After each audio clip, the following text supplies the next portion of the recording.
Our project is going to be a glossary, one where visitors can view a list of terms and their definitions. They will also be able to search for a term in order to get a definition. And we will also have an admin section so that we can log in order to manage our terms. So we need to store data, because otherwise, how would we have an application? So we're going to start by storing our data as JSON inside of a file, so that we will store it within a file, we will read it, parse it into something that we can use in PHP, and then we will also serialize that data back into a JSON structure so that we can save it. And then eventually we will migrate to a database. So we need to, first of all, know how to work with files. So let's do this. Let's simplify this. We'll pass an empty string as the model to our view. Let's get rid of title. And let's just not work with our view bag for right now. And let's say that we are going to get our data by calling a function called getData, for the lack of a better term. And we could specify a file name here.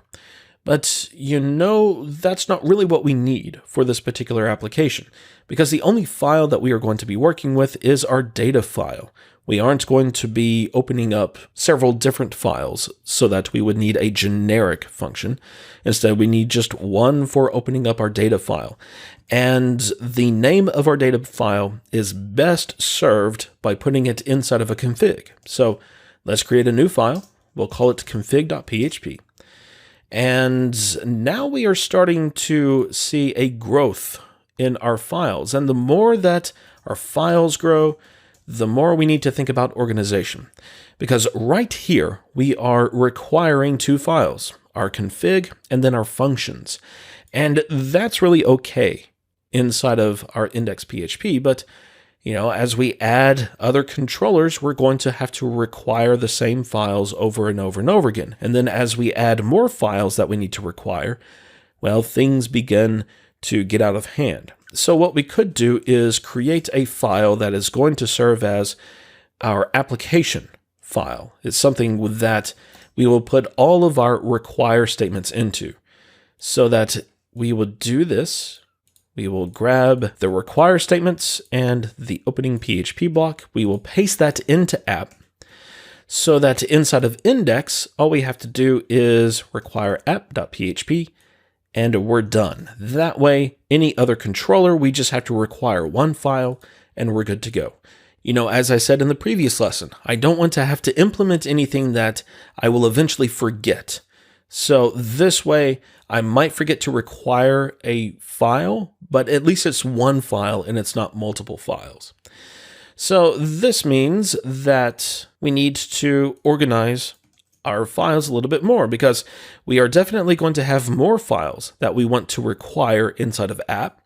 So it makes sense to put all of these app-centric files inside of another folder. So let's create a folder called app. We will move app and config, and well, I can't multi-select names, unfortunately, but we will move app, config, and functions into app, so that then whenever we include app, we just need to say app / and then app.php. So our application is now a little bit cleaner. Okay, so we have a function name called getData. So let's write that. And we're going to, first of all, need the file name. So inside of our config, in the past, we have used constants, which are good, but we've had individual constants like username and password. And in this case, we're going to have a data file name as well. So it doesn't make sense to make multiple constants here. Instead, we can do an array. So we can say const config equals an array, and then we can have a key that is data_file, and we could call this data.json. And then if we wanted to store our user information as well, we can have a user's key, which would then be another array where we have keys that would be the email address, admin@admin.com, and I believe the password for that user was 1234. And if we had another user, we could come in and add the details for that other user. So this gives us a little bit more organization, at least as far as our config is concerned. and we don't have to worry about managing multiple constant names.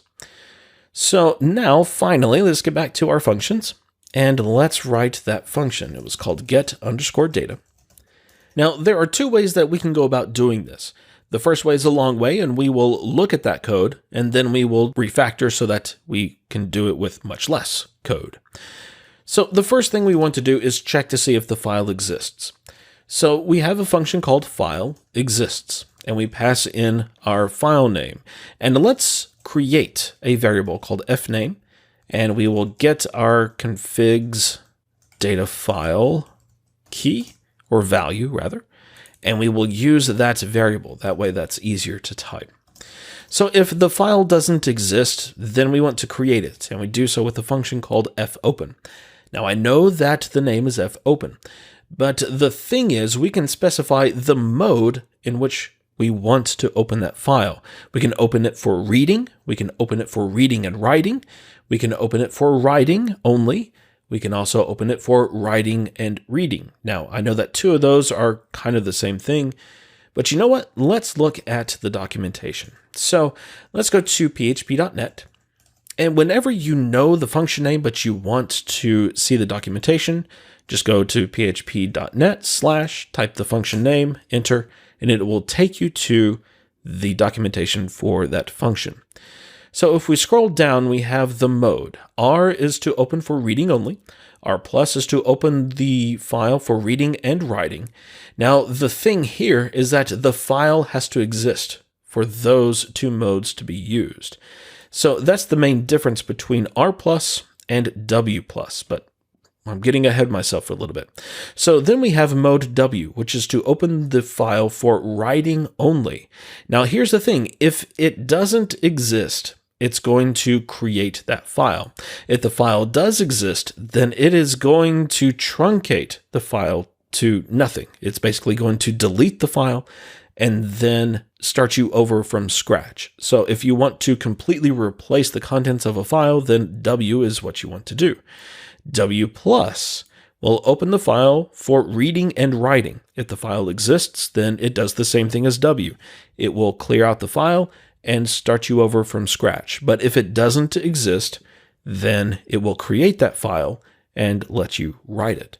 So that is what we want to use, W+ in this case. So we're going to say fopen, we're going to pass in our name, and then the mode W+. Now this is going to give us what's called a file handle. And we need that file handle because there are other functions that we need to use in order to do things with the file, such as writing to it, reading to it, and closing that file. Now, in this case, we are calling this function getData, so we can assume that this is going to be a JSON structure that we are going to read. So we can initialize our JSON variable as an empty string. And then we create the file if it doesn't exist, and then we just might as well close the file because there's nothing there to read. The main reason why we're calling fopen in this case is so that it will create that file. So we want to close the file. If you open a file or create a file, you want to close it. You always want to close it because if you don't, then you will have a hold and a lock on that file and you won't be able to do anything until you essentially shut down your application. So in this case, we don't have anything in JSON, so that's fine. It's just an empty string. But if we do have a file, then we essentially want to do the same thing, except that we want to open the file in read only. We don't want to write at this point in time, because there's no reason for us to write. We are just getting the contents. So we will get the handle for that file, then we will read that file. So here we will say JSON equals, and there's a function called fread. We pass in our file handle. That's what we use in order to read. We don't specify the name here because we've already opened the name. We use our file handle. And then we have to say the amount of data that we want to read. Well, we want to read the entire file in this case. So we have to get the file size, and we do that with a function called file size. We pass in the name of the file that we want to get the file size of, so fname, and that will read the file and put its contents into the JSON variable. Then, of course, we want to close that file immediately after we are done. So we have our JSON, we can return JSON, and there we go. So this is the first thing that we could do. The second thing is much easier. We don't really have to worry about handles or anything like that. Instead, we just call a single function in both cases, and it's going to do the work for us. So as far as writing the file, we would say file put contents. We specify the name of the file and then the data. Let's just do an empty string, and we're done. We don't have to worry about opening and closing and anything like that, because that is done automatically by file put contents. So we're done there. Now, the reading of the file, we have a similar function called file get contents. We specify the file name, and that's really all that we need to do here. But let's also store this in our JSON variable. And just like the file put contents, this is going to open, it's going to read, then it's going to close. So once again, we don't have to do anything there. And then we just simply return JSON. So let's see how this works. Let's go to our browser. Let's go to our index page. Now we see file get contents data.json failed to open stream, no such file or directory. Now that's interesting because we shouldn't be using file get contents because that file, oh, that's why. If not file exists. It's amazing what the difference a keystroke makes. So let's refresh. Okay, so that first error went away, but now we see that there's this undefined constant JSON, assumed JSON in functions.php line 15. That is there. We needed a $sign.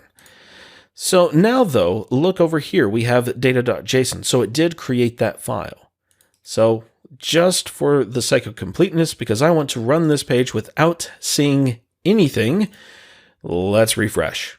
And there we go. So if we go back, data.json is there.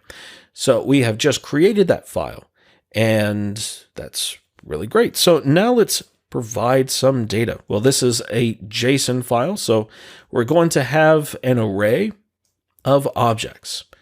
And so our first object is going to have a property of term, and let's say that the value is going to be CSS. And then let's have definition. And, you know, let's just do cascading style sheets. Eventually we will want, you know, an actual definition here, but for the time being, that's going to be okay. Let's do JS for a term. Let's have just JavaScript as the definition. And then we also need PHP. Makes sense to do PHP. So PHP, and then the definition will be PHP hypertext preprocessor. Okay, so we have data. Let's go ahead and refresh again. And we have our data.